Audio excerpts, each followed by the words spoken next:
In recent days and weeks, you may have heard a lot of fuss about an artificial intelligence system called ChatGPT. In this video, I'm going to explain ChatGPT to you in simple terms.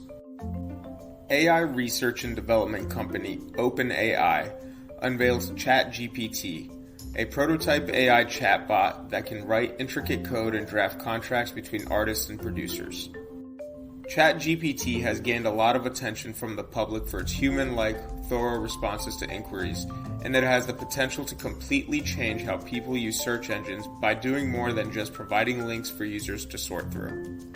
On November 30th, 2022, the OpenAI website made the AI-powered chatbot software designed to mimic human communication available to the general public. Although it is still in the research evaluation phase, anybody can join up and test it out for free. Using a sizable artificial intelligence model created by OpenAI and trained on a vast amount of text data from numerous sources, ChatGPT makes use of the GPT 3.5 language technology.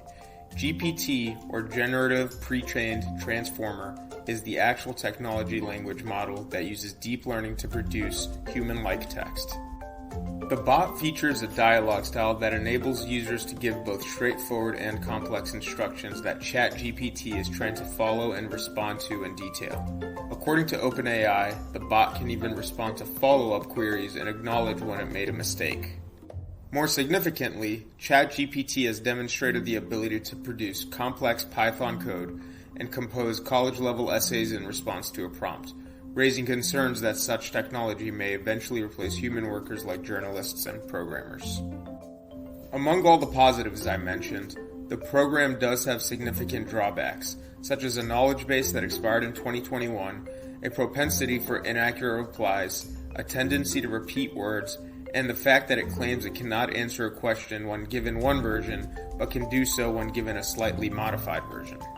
Several prominent players in the IT industry have voiced their surprise with ChatGPT, such as cloud storage company Box CEO Aaron Levie, who tweeted about the program providing a glimpse into the future of technology and how everything is going to be different going forward.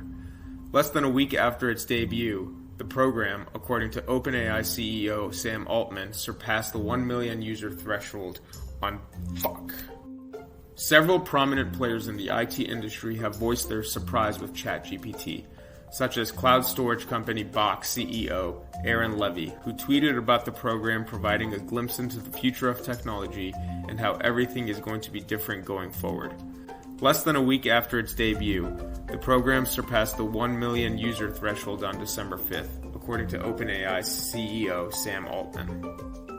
Elon Musk said in a tweet that he discovered OpenAI was using Twitter's database to train ChatGPT and immediately halted it because OpenAI is no longer open-sourced and non-profit, and it will eventually need to pay for this knowledge.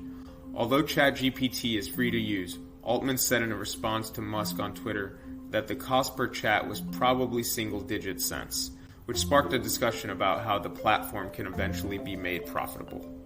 Now let's take a look back to when OpenAI was created.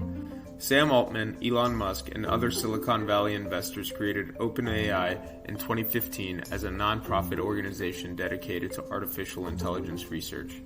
OpenAI modified its legal status to become a capped profit business later in 2015, which means that it reduces investment returns after a particular threshold. Due to a conflict of interest involving OpenAI and the autonomous driving research being conducted with Tesla, Musk resigned from the board of directors in 2018. He nevertheless continues to invest, and he expressed his enthusiasm for ChatGPT's debut. ChatGPT is scary good, he declared. ChatGPT wasn't the first language AI to be developed. Many businesses, including Microsoft, have experimented with chatbots, but they haven't had much luck. When Microsoft's Taybot was first introduced in 2016, Twitter users allegedly taught it misogynistic and racist language in less than 24 hours, ultimately leading to its extinction. Meta released BlenderBot 3 this past August, but came under fire for disseminating racial, anti-Semitic, and misleading information, including the assertion that Donald Trump won the 2020 presidential election. In order to prevent these kinds of incidents, OpenAI has implemented Moderation API, an AI-based moderation system that has been taught to help developers determine whether language violates the company's content policy, which prevents harmful or unlawful material from being transmitted. OpenAI acknowledges that its moderation still has issues and isn't perfect. For instance, a Twitter user pretended to be OpenAI and was able to get over the bot's content control and get ChatGPT to describe how to create a Molotov cocktail. When the user informed ChatGPT that they were turning off the ethical rules and filters, the bot confirmed their request. In violation of OpenAI's content guideline, it then went on to provide a step-by-step tutorial on how to create a handmade Molotov cocktail. OpenAI CEO Sam Altman appears to believe ChatGPT will overcome these issues and be a big part of our future. He tweeted, "Soon, you will be able to have helpful assistants that talk to you, answer questions, and give advice. Eventually, you can have something that goes off and discovers new knowledge for you."